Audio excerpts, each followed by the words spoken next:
Listo. Marco, pues me da mucho gusto platicar contigo. Me parece que ya habíamos hablado alguna vez por teléfono y bueno, siempre es un gusto saber de ti y saber lo que está sucediendo. El honor es mío, yo me acuerdo perfecto. Y el Grupo Puebla pudo comunicar muchas de sus cosas a través de los medios y Publimetro siempre tuvo buena onda, decimos en Chile. Así que a la orden, encantado. Marco, pues de verdad, muchas gracias. Y bueno, pues de entrada, preguntarte un poco, pues tu balance, tu lectura, pues de esta situación que acabamos de ver en Ecuador, que enciende las alertas, pues no solamente en Ecuador, sino en toda América Latina. ¿Cómo lo ves tú? Creo que primero América Latina, el Caribe, tiene una crisis de seguridad que todos conocemos: narcotráfico, inmigración desregulada, problemas de vivienda, pam, pam, pam. En el caso de Ecuador, lo que más me impacta a mí es no solamente la crueldad de la violencia que estamos conociendo, sino la velocidad del derrumbe, porque hasta hace 7 años atrás, si usabas el indicador que más se reconoce a nivel mundial, el del crimen por cada 100.000 habitantes, Ecuador era el segundo país más seguro de América Latina. Hoy está en el top 5 de los más inseguros del mundo en 7 años. Y eso me preocupa por Ecuador, pero por Chile también. Chile era un país particularmente seguro. ¿Cómo los países pueden, con tres presidentes intermediarios, entre Rafael Correa y yo, y tres presidentes, hundirse a esa velocidad? Me impresiona mucho, me inquieta mucho la fragilidad de los estados, la fragilidad de la seguridad. Creo que lo de Ecuador es una alerta continental mayúscula. Esto que mencionas es muy importante y a mí me gustaría preguntarte, ¿cuáles fueron las condiciones que fueron provocando este deterioro que llevó a Ecuador pues al punto en el que está? Bueno, ya desde el gobierno de Lenín Moreno, después pasando por Lazo, se fueron eliminando ministerios vinculados a la seguridad. Se fue reduciendo el aparato del Estado, fueron eliminándose programas sociales. Entonces, yo creo que el problema de la seguridad es que hay dos palabras que la clase política latinoamericana usa con dificultad: la palabra complicado y la palabra complejidad. No es lo mismo un problema complicado, fue conectarnos los dos. Complejo es combatir la seguridad. Y creo que los políticos simplifican el problema. Lo estamos viendo, te insisto, en Chile en estos días, que estamos con 90%, el mayor récord de la historia de miedo en Chile, según el último estudio. Entonces, en América Latina creo que el problema de seguridad es complejo, no es complicado. Complejo porque requiere 17 medidas simultáneas. Crimen organizado requiere servicios de inteligencia, narcotráfico requiere control de fronteras, requiere escáner, tecnología, pero también políticas sociales expansivas, también policía profesionalizada, servicios de inteligencia y un largo etcétera de 17 medidas: cárceles sin hacinamiento, rehabilitación, prevención, cibercrimen, delitos de odio en la red social. Es infinito. Entonces, y la simplificación de tratar la seguridad como un problema complicado desde México nos pueden dar una cátedra. Calderón inventó la famosa, repitió el esquema de Nixon, de la guerra al narcotráfico, y ahí están los resultados. Entonces, es una complejidad enorme. Militar en las calles, sí. Para cuidar las funciones críticas del Estado, sí. Para hacer control de identidad, no. Entonces, fíjate cómo es complejo. Y creo que en Ecuador fue la simplificación del problema lo que llevó a la mayor complejidad en materia delictual, del delito. Marco, y esta situación que estamos viendo, este deterioro en Ecuador, ¿se está repitiendo en algunos otros países? ¿Ves que, por ejemplo, que América Latina está enfrentando pues uno de los momentos más complejos de su historia reciente o cómo lo ves tú? Bueno, claro, claro, claro. Imagínate el caso de Perú, Ecuador, Chile.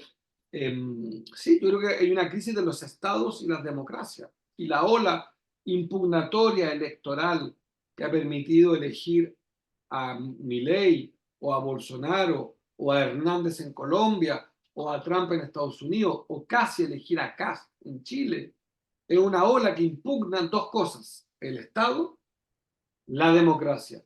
Y detrás de esto está, creo, una falla del progresismo, porque cuando gobernaron los gobiernos progresistas hubo paz social, indiscutiblemente. Y entonces la pregunta es la siguiente: la crisis del Estado nos vuelve a nosotros los progresistas conservadores, porque defendemos la necesidad de más Estado. Pero muchos latinoamericanos dicen: ¿dónde está el Estado si a mi hija en la esquina la acosan, la amenazan, a mi hijo no puede ir al trabajo. Entonces el derecho al trabajo también es el derecho a llegar al trabajo. Creo que la seguridad tenemos que incorporarla de nuevo porque la derecha que ganó elecciones con ese argumento destruyó la paz social. Cito ejemplos rápidos. Bolsonaro, avance de crimen organizado. ¿Cómo se llama? No, Lazo, Lazo. Piñera, la mayor tasa de homicidio de la historia de Chile. Chile, los homicidios. Usted me corregirá con Calderón. Lo que quiero plantear es que hay evidencia suficiente que los discursos simplificadores de la seguridad, la idea del sheriff y la mano dura, no alcanzan. Claro que hay que ser mano dura, pero es más complejo, no es más complicado. Y creo que la derecha simplifica esto. Y como hay una gran crítica al Estado y la democracia, tiene eco. Es los pueblos, una parte, no toda, le hace sentido. Ah, el problema es el Estado. Bueno, mientras más debilitas el Estado, más crece el crimen organizado. Hablabas de un concepto que me llamó mucho la atención, que es esta falla del progresismo, y también y hablabas de esto, bueno, de esta crisis del Estado. Preguntarte, por ejemplo, a ver, en el caso específico de Chile, se propone una nueva constitución, no avanza, y ahora pues estamos en este momento, pero también cómo atender esa crisis del Estado y pues y esta autocrítica que se tiene que hacer desde los movimientos progresistas de saber en qué es lo que está fallando, qué está funcionando y qué no está funcionando. Creo que el primer tarea del progresismo es la paz y que en eso Alberto Fernández, Petro, Arce, Lula, incluido Boric con menos talento, pero Boric también es paz. Hay, hay en esos países, hay un proceso de paz que la derecha echan a perder porque agreden y violentan las sociedades. Solo recordar que las protestas de Colombia y el estallido social en Chile y en Ecuador se dio con gobiernos de derecha. Solo subrayar factual, no una opinión, hechos.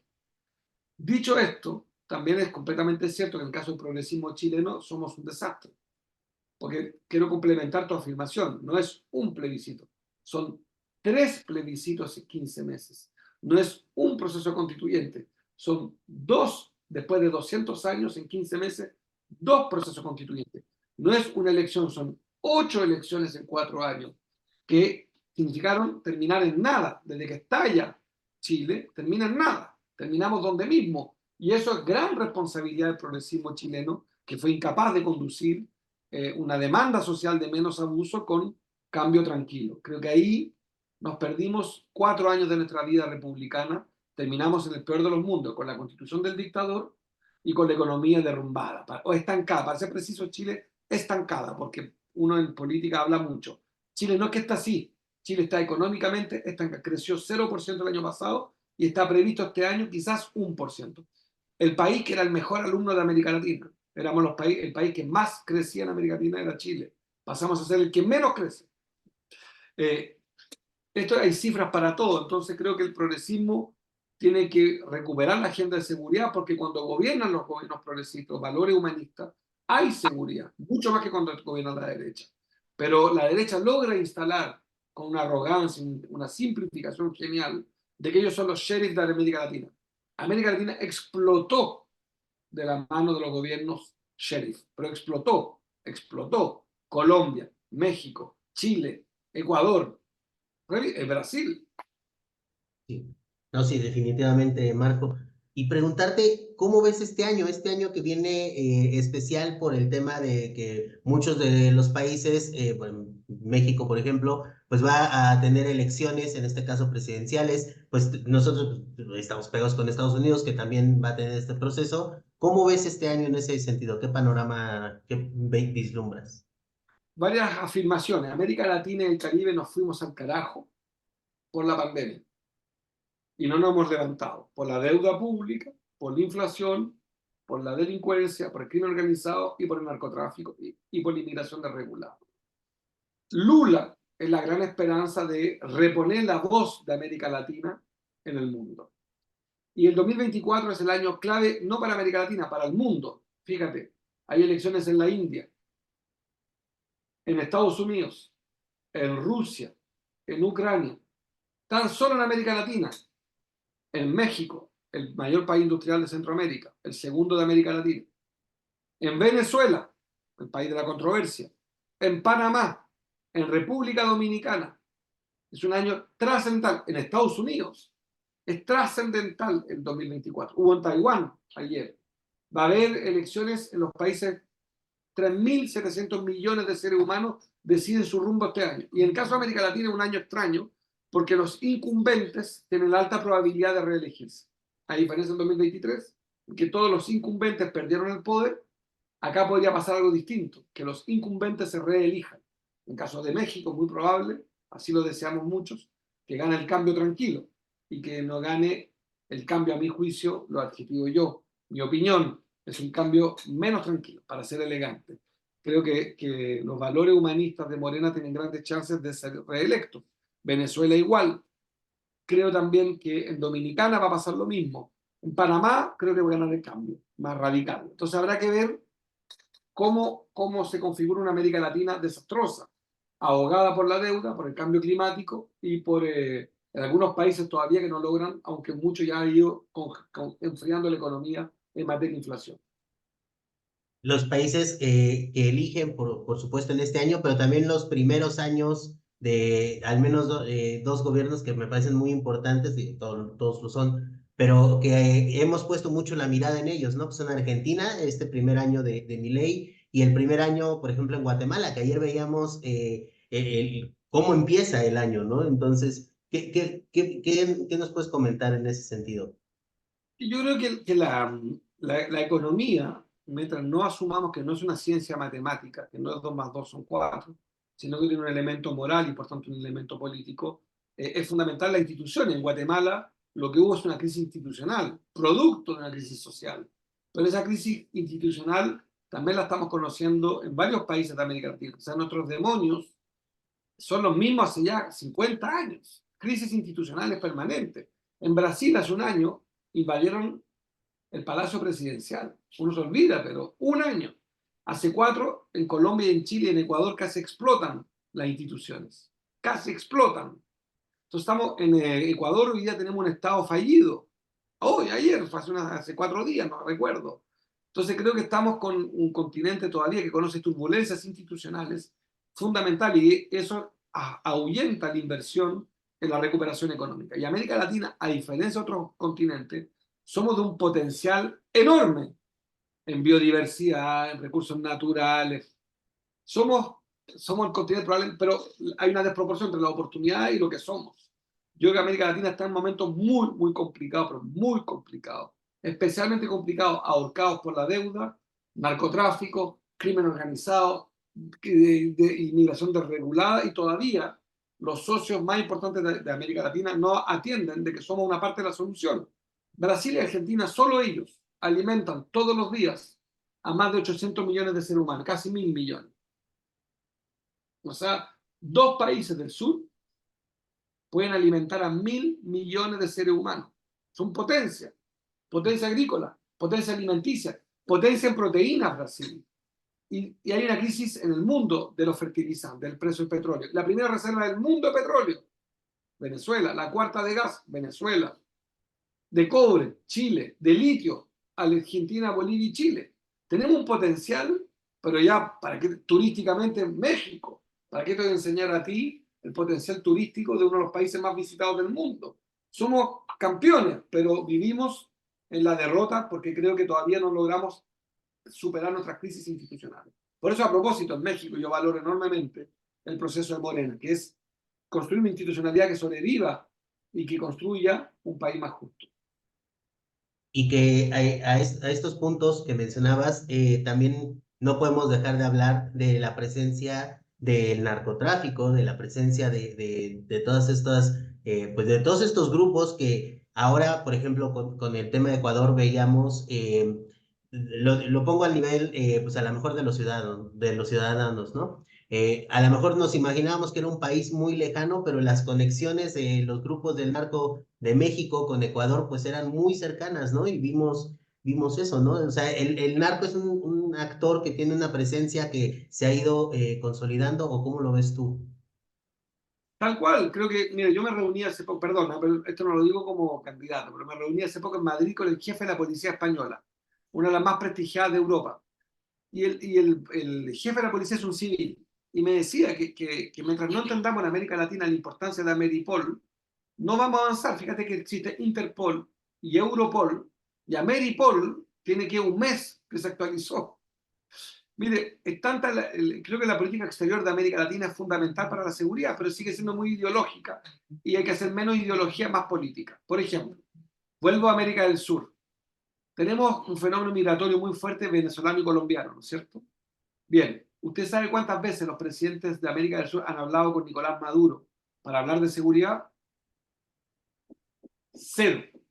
Le quiero contar, nosotros tenemos una crisis migratoria en Chile, al igual que México, de otro tamaño, de otra entidad, entran por Bolivia. Chile no tiene embajador en Bolivia. Ah, pero tiene embajador en Italia. Chile tiene 3 vecinos, 3, no tiene 4, tiene 3. Y tenemos embajador en Austria, Chile. Tenemos una embajada espectacular en Austria. ¿Para qué le cuento la que tenemos en Finlandia, en Suecia, en Noruega? ¿Para qué le cuento la embajada que tenemos en todas partes, en Tailandia? En Bolivia no. Y por ahí habría entrado un clan que se llama el Tren de Aragua, que produce terror en América del Sur. Es un tren de crimen organizado. Entonces, yo diría, una parte de la solución también están ahí y en la política exterior. Marco, me gustaría preguntarte con toda esta conversación, ¿qué mensaje te gustaría darle a los ciudadanos, no solamente en Chile o en México, sino en América Latina en general, pero también con estos sitios tan específicos? eh, ¿Qué mensaje te gustaría darles? Y bueno, tal cual lo quiero resumir en esa pregunta. Miren, el COVID, América Latina venía previo al COVID mal y nos llegó, en Chile decimos combo, un golpe brutal. Somos apenas el 7% de la humanidad en términos demográficos y aportamos el 32% de los muertos con COVID. Un tercio de los muertos los aportamos nosotros. Somos un continente rarísimo porque tenemos nuestra propia particularidad, el Caribe, Centroamérica y el América del Sur. América del Sur es 2/3 de América Latina y el Caribe. Y tenemos 3 economías fundamentales que por primera vez tuvieron los 3 alineados los mismos valores: Brasil, México, Argentina. Y ahora existió la alternancia. Entonces, una América Latina que todavía vive los demonios de lo peor de la política, que es la ideología, la manipulación ideológica. Necesitamos construir una coordinación regional. Para las vacunas no nos coordinamos para comprar, no nos coordinamos para cerrar nuestras fronteras, no nos coordinamos para la infraestructura, no nos coordinamos para el combate al narcotráfico, no nos coordinamos para el crimen organizado, no nos coordinamos para el cambio climático. Somos completamente irrelevantes. Tenemos vecinos suyos en México, en el Caribe, islas amenazadas de hundirse debajo del agua. Y no hay coordinación.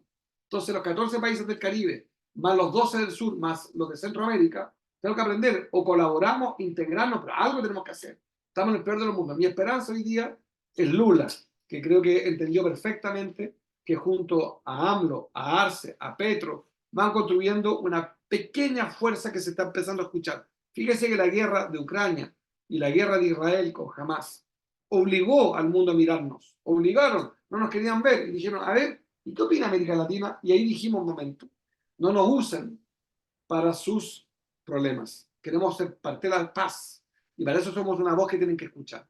Y eso me parece que ha ocurrido en los últimos 6 meses. Y en la tragedia aparece una chance para América Latina de ser oídos como parte de la solución para la paz en esos territorios donde hay guerra, pero también para el mundo. Marco, me gustaría irte preguntando para encaminarme un poco hacia el final de la llamada, los proyectos que vienen para ti, que ya platicamos un poco del tema general en este año, pero tú, como decimos acá, tú en qué estás realizando y bueno, que nos puedas contar un poco de ello. Yo en lo político estoy tratando de que la fuerza tranquila de cambio que en Chile se necesita, que le gane el panfleto de una izquierda panfletaria y una derecha obstruccionista. Estamos en el peor de los mundos, hay una izquierda sin rigor y una derecha bloqueadora y odiosa. Hay que construir una fuerza tranquila de cambio, rigurosa, en una economía muy rara, porque Chile es la Corea del Norte del capitalismo. Somos el país probablemente donde el mercado ha llegado más profundamente, incluso a la sala de clases. Aquí no existe educación pública gratuita universitaria. Entonces, la batalla del sentido común tenemos que volver a ganar, la hemos perdido, después de haber sido 2/3 del país hace un año, ahora somos hiperminoría, quedamos muy derrotados. Necesitamos que esas banderas ponen. En eso estoy empujando fuerte, una fuerza tranquila de cambio, rigurosa, no panfletaria. Al mismo tiempo tengo apoyo una fundación, estamos haciendo cosas concretas, no te voy a aburrir, tecnológicas, y además como profesional soy dueño de una consultora y de una productora de televisión, ahí están las cintas, estoy haciendo documentales, libros, mil cosas. Así que, y coordino el Grupo de Puebla, que ha crecido sin parar, son 21 países. Estamos atentos a lo que ocurre en Bolivia, en la crisis, no, la disputa política.